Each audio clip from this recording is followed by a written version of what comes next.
Bienvenidos al podcast de Neurociencia y la Gestión Humana del Departamento de Neuropsicología, Neurolab y Coordinación de Psicología Industrial de la Universidad del Valle de Guatemala. El objetivo de este espacio es conocer más de la neurociencia en el ámbito empresarial. Soy Judith Morales, coordinadora del área de la Psicología Industrial Organizacional, y hoy nos está acompañando... Soy la doctora Claudia García de la Cadena. Buenas tardes o buenos días a todos. Gracias por acompañarnos. Muchísimas gracias, y nos está acompañando nuestra maestra Fátima Rubio. Ella es egresada de la Universidad Francisco Marroquín y tiene una especialización en mercadeo.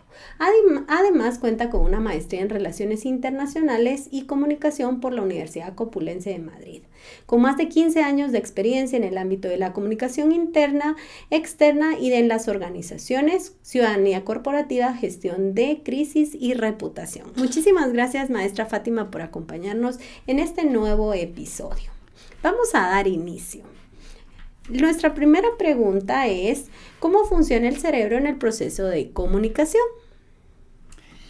Bueno, en realidad el lenguaje es muy importante para el ser humano. Incluso algunos investigadores en neurociencias hablan de que el lenguaje en realidad es lo que nos hace ser humanos. Es decir, que la forma como nos comunicamos, ya sea con las palabras o con nuestro cuerpo, son códigos, ¿verdad? Que nuestro cerebro está listo y preparado cuando empezamos a crecer y somos bebés y que crecemos, pues es muy importante el lenguaje. Incluso el lenguaje también coordina o administra o dirige nuestro pensamiento. Es decir, desde que somos pequeños, las palabras, las primeras palabras o el balbuceo que los bebés tienen al inicio, también es una forma de comunicarse y también estructura nuestro cerebro. Así que, pues es muy importante el lenguaje dentro de la comunicación, y no solo como hoy que hablaremos sobre las empresas o las organizaciones, cómo es tan importante la parte del lenguaje, ¿no? Yo creo que a ese factor también hay que añadirle la parte emocional. Al final, el lenguaje y la comunicación es un reflejo de cómo nos sentimos. Por eso es tan importante cuando uno va a hacer un proceso, algún tipo de cambio dentro de una organización, sea cual sea, hay que tomar los diferentes grupos de interés para asegurarnos que estamos llegando a sus emociones, porque todos aquí creo que hemos estado en alguna posición en la que conocemos a alguien muy racional, pero puede volverse irracional cuando le tocamos algo que a ellos les mueve en aspectos emocionales. Entonces, creo que el lenguaje y la emoción tomar en cuenta van de la mano. Muy bien, excelente. Y dentro del ámbito empresarial, ¿cómo por medio de la comunicación logramos cautivar esas diferentes audiencias? Fátima, ¿qué nos puedes compartir? Pues mira, primero que nada tienes que hacer un análisis de audiencias muy exhaustivo, tomar en cuenta tus diferentes grupos de interés y darte cuenta que no a todos les va a llegar el mensaje de la misma manera. O sea, no puedes hacer un one size fits all o un mismo tipo de mensaje para todos, ¿no? Tienes que adecuar cada mensaje para cada audiencia y el grado de implicación que esa audiencia va a tener en tu proyecto, qué tan crítico, qué tan importante es para lograr tu objetivo final. Y en base a eso tienes que realizar un plan de comunicación con mensajes clave que realmente lleguen a tu audiencia y asegurarte que los transmites de la manera adecuada en el canal adecuado. Oye, Fátima, hablaste un poco sobre esas diferenciaciones en audiencias, pero ¿qué pasa qué dices de la cultura? Porque la forma como intencionamos, no solo son los grupos, sino la forma culturalmente pertinente cuando tenemos diferentes escenarios o diferentes grupos a los que tenemos que llegar. ¿Qué podrías decir? Pues eso es muy importante porque una empresa, pues obviamente la cultura es cómo hacemos los procesos, qué tipo de empresa somos, si somos una empresa de procesos, somos más abiertas, somos menos abiertas, de dónde viene la cultura, si de abajo para arriba, de arriba para abajo. Pero si a todo eso además le añadimos el factor que dentro de una compañía tienes diferentes edades y culturas, eso adicional va a haber una complejidad más grande, ¿no? Cada vez más las empresas tienen empleados de diferentes lugares del mundo que tú eres mexicana, el mexicano es muy directo, yo trabajé mucho con mexicanos, mucho más que el chapín. Yo trabajé en España, cuando llegué a Guatemala me decían que yo era muy directa y esa forma de comunicar varía mucho y puede ser un shock, ¿no? Y luego tienes a generaciones que comunican de una manera y luego tienes a los chicos que están ahora terminando de estudiar que están acostumbrados a otro tipo de comunicación o tienen otras expectativas en cuanto a su relación laboral.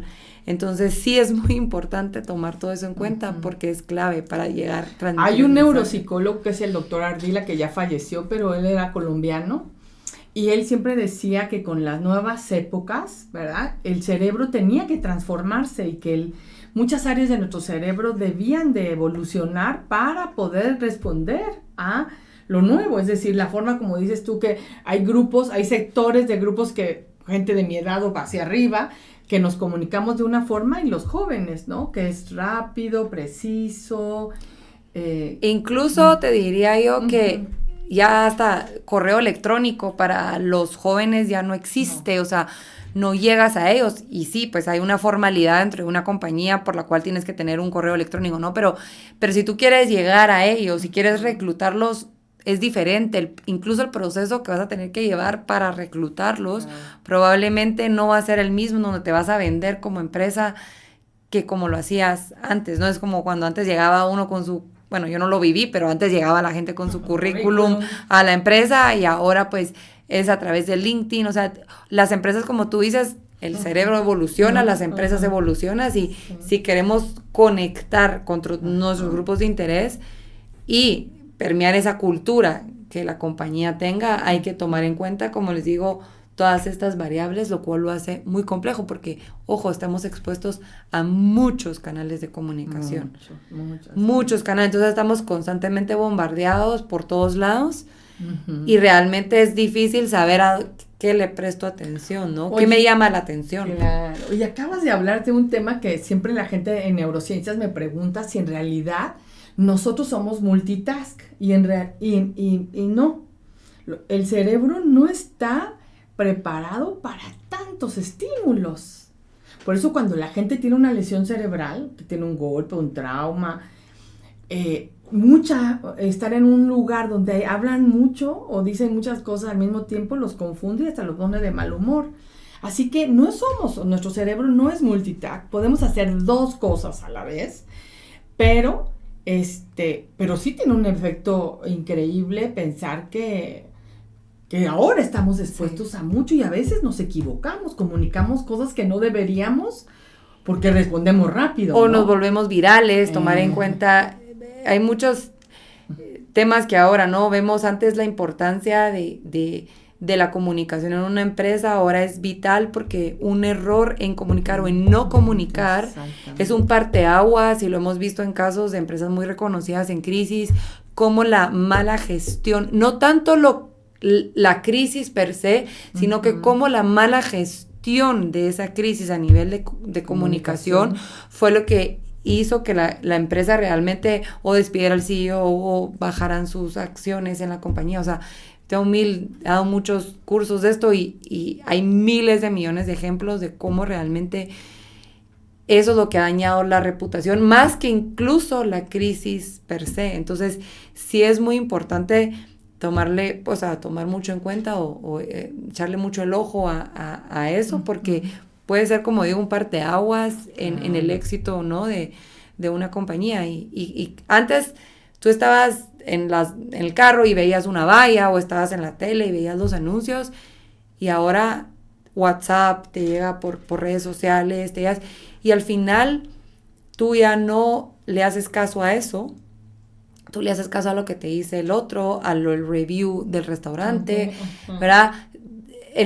Ahora las personas son la voz de una marca, o sea, han adquirido un protagonismo diferente. O sea, tú vas con las personas en las que tú confías, y a ellos les preguntas, no vas tanto a lo que te dice, y de ahí la importancia del storytelling y de conectar emocionalmente, y vamos de vuelta a la importancia de generar un vínculo emocional con tu audiencia de alguna forma, porque es la manera. Y algo interesante que me deja en la reflexión es que ese vínculo se traduce en un comportamiento, porque la cultura al final es tu comportamiento en una institución, en un restaurante. Ese review me hace que yo vaya a ese restaurante y me comporte de una manera, y que mi comportamiento no verbal al final está comunicando algo, y yo estoy llegando por medio de esos embajadores, de esos influencers, de esas personas de alto impacto, a modificar una conducta, aunque no necesariamente sea platicada, pero comportamentalmente sí, ¿verdad? ¿Qué retos tan fuertes tenemos dentro de la organización, verdad? Y es ahí en donde reflexionamos, y quiero ya para ir cerrando este episodio que está sumamente interesante, nos hace falta tiempo, pero para que vayamos cerrando, ¿cuáles serían esas ideas en donde integramos nuestra comunicación, nuestra conducta, nuestra emoción en una organización que ustedes nos puedan dar? Si quieres, Fátima. Bueno, pues, mira, es vital, o sea, cuando yo empecé en el mundo de la comunicación corporativa y de crisis, realmente el rol del departamento de cada compañía le llama diferente, pero asuntos corporativos o comunicación corporativa no era un rol tan estratégico, digamos que estaba ahí, pero no, hoy por hoy está casi, me atrevería a decir, casi en todos los comités ejecutivos, sí. Precisamente por la importancia de lo que les hablaba de un tema de crisis. Es vital que toda la gente que toma decisiones dentro de una compañía y las que no sepan cómo comportarse ante ciertas crisis o posibles situaciones que se lleguen a dar. Por ejemplo, no puedes dar declaraciones, recordarle a todos que ellos son los embajadores de la marca, ¿no? O sea, no vas a hablar mal de la empresa, tienes que tener cuidado, porque tú al final eres portavoz de donde trabajas, ¿no? Es decir, si tú llegas y dices, no, el producto ese se hace de esta manera, pues evidentemente tu voz tiene otra índole, porque tú trabajas. Entonces, es importante, y para ello también, para que eso no te suceda, tú como compañía tienes la responsabilidad, o deberías de tenerla, de informarle a tus colaboradores de los planes antes que ellos se enteren en un periódico, o de ser transparente en tus procesos. O sea, no vale solo que ellos tienen que creerse todo lo que hace la compañía, sino que tú también tienes que darles a ellos la información y ser transparentes para generar estos espacios que ellos realmente luego puedan ir a defender, pero incluso pues a hablar y con orgullo de la compañía a la que representan. Y ojo que en muchos casos de crisis, los primeros que han defendido la compañía han sido los colaboradores. Entonces sí es vital. Y creo que hay una construcción continua de cómo nos comunicamos, de qué comunicamos, y trabajar siempre con las expectativas. Y no por eso en los últimos años se le ha dado tanta importancia a lo que le llamamos el sistema límbico, ¿no? Que regula nuestras emociones y en la parte frontal de nuestro cerebro, que obviamente nos permite recapacitar y decir, ojo, soy parte, soy imagen de la institución, y como todo el tiempo, y lo vimos en los otros capítulos, como todo el tiempo tenemos que estar conectados. La comunicación y el engagement que tenemos los empleados, porque yo también pertenezco a una institución, es muy importante para el desarrollo, y también tiene que ver con nuestras reflexiones hacia cómo intentamos comunicar lo que nos pasa. En el caso de las instituciones académicas, por ejemplo, pues es muy importante lo que hacemos y cómo lo hacemos y cómo comunicarlo, ¿no? Muchísimas gracias a ambas, gracias por acompañarnos en este capítulo. Nuestro próximo capítulo de la neurociencia y la gestión humana, estaremos hablando acerca de lobbying, engagement, branding y employer engagement. Nos pueden seguir en nuestra página de Facebook o Instagram, y nos pueden encontrar como Neuropsicología VG. Muchísimas gracias por acompañarnos.